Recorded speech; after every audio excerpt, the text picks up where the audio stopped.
Birmingham is our second city. If we can't police a relatively minor problem in our second city, then we do have a problem, I think, in terms of how we deliver policing. So I think the decision was wrong. I think when you then put that into the context of timing and societal context of, fear among Jewish communities, a most dreadful war raging in the Middle East, I think that would add to the reasons why that decision to ban that was flawed. Well, let's speak to Nick Aldworth, former Chief Superintendent in counter-terror policing. Nick, good morning to you. Good morning. The Home Secretary withdrew confidence in the leadership of the Chief Constable of West Midlands Police, Craig Guilford, over the handling of this whole thing. Craig Guilford then stepped down after days of intense scrutiny, but is it fair to say he'll have stepped down as in a reasonably comfortable position? Undoubtedly, Chief Constable, many years service. I have a feeling, I think I read somewhere that he had already retired once and then been re-engaged. I might be wrong on that, but look, on a personal level, long years of service, ascendancy to a very high rank, and it'd be a very comfortable position, but I'm not sure that's really the point for debate. Yeah. So what is the point for debate then? I wonder if it's whether his departure solves the issues that were at play here. Yeah, look, I think it's really interesting. First of all, let's be really clear that Craig Guilford wouldn't have pulled the material together or even had any contact with the Safety Advisory Group on this particular issue. That would have been delivered by a much lower ranking officer. The research, the intelligence would have been pulled together, and the attendance at the meeting wouldn't have been by Craig Guilford. If it had been, that would have been incredibly exceptional. So effectively what this is really about is his engagement with Parliament. And I've given evidence to Parliament twice, and I've prepared evidence for other senior leaders when I was a more junior officer. And there's definitely one thing you do when you're doing that, which is you check, and you check again. For however much we deride our representatives, Parliament's a big deal. Giving evidence to Parliament is a big deal. It's a powerful body. It's the body that holds our public authorities to account. You definitely don't go in there and give them incorrect information. Mm. And that's what he's found to have done. So is this a case, as far as you can see, Nick, as one person at the top being perhaps a little bit rubbish, frankly, at his job? Is this an institutional failure? I'm trying to understand, I suppose, how this came about and whether the right person has had to leave as a result. Yeah, I think that's a great question, because I have a bit of a problem really with this sort of call for leaders to resign or retire when things haven't gone well. I think if an organisation is systemically flawed and you're the leader of the organisation and it's reasonably foreseeable for you to see those flaws, then maybe you need to be held to account at that sort of degree of punishment, as it were.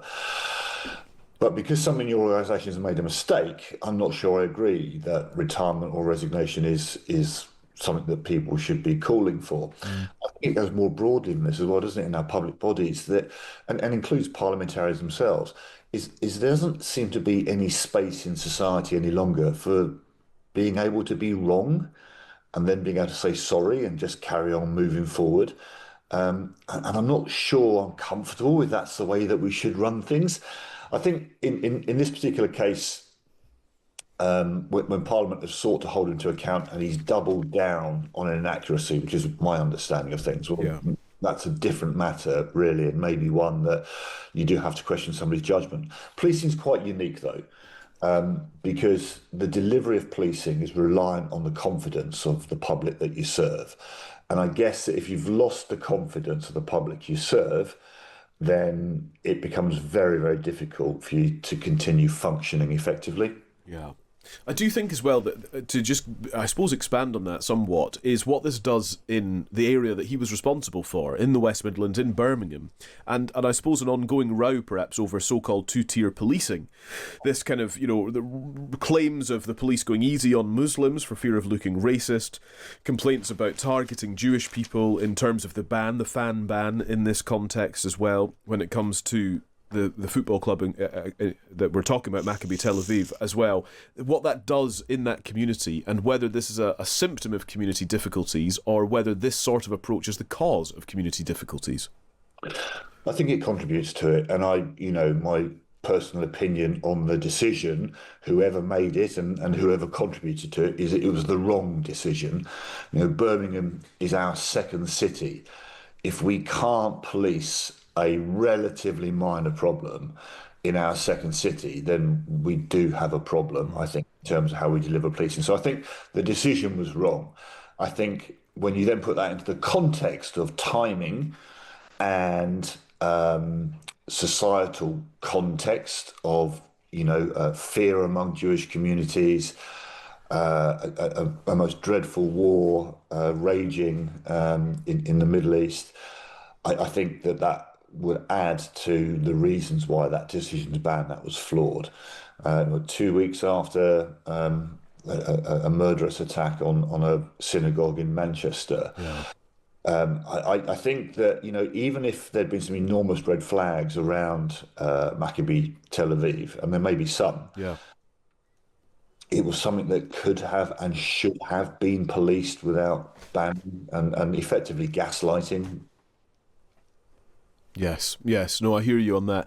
Just a very final quick question is about how then to rebuild confidence, because the police force has said in the last few days that it will work tirelessly to rebuild confidence. It's extremely sorry mistakes have been made, but not with an intent of deliberate distortion or discrimination, is just some of the quotes in terms of how this works. One of the sort of accusations in this is that they were prioritising some community voices over others. I just wonder how a police force can demonstrate that it is there for an entire community rather than for specific parts of it. I think the only way you do that is at the grassroots, and you spend time, and it's probably not a chief constable's job to do either. Yeah. It's very much within the operational delivery group of people spending in time with those communities that they need to reach. There is obviously an enormous amplification of confidence building to be achieved through the media, and I have some sympathy with the chief constable that had become an almost untenable and unrecoverable position when the media voice was around, this guy's misled Parliament. He's not got the confidence of the government. It becomes very difficult then to use media in a positive way to amplify, the voice of policing and the confidence that actually we should generally take in our policing bodies. I think Mark Rowley came out recently quite robustly around how policing in London is portrayed. Yeah, that was on Times Radio. Yeah, and it's not portrayed well, generally speaking, when in fact, while there's always things that can be better and stronger, it is not fundamentally broken. Yeah. Nick, it's really good to speak to you. Thank you very much. Thanks for your insight. You're welcome. That's Nick Aldworth, who is a former chief superintendent in counter-terror policing. Policing generally does have a PR problem, I think. The last few years have really been detrimental for how people perceive police forces. I have to say, not long ago, I might have said this on the radio already, apologies if I have, but a couple of months ago, maybe sort of October, November, I was walking down Oxford Street and there were loads of police officers just around. There was nothing particularly happening, but Oxford Street has been a bit of a focal point for phone theft and shoplifting and all that sort of stuff. And I thought it was great. I felt so reassured and comfortable and happy. And it was the first time I could remember in a long time actually encountering officers stood on the street rather than driving past in a car or responding to something, but actually being there and just being present. And I think actually that goes so far to just improving perceptions of police forces, and that isn't difficult or rocket science, although it does come down to resourcing. It costs a huge amount of money, though. Yeah, exactly. Money that at the moment arguably might not isn't be there. available. Yeah.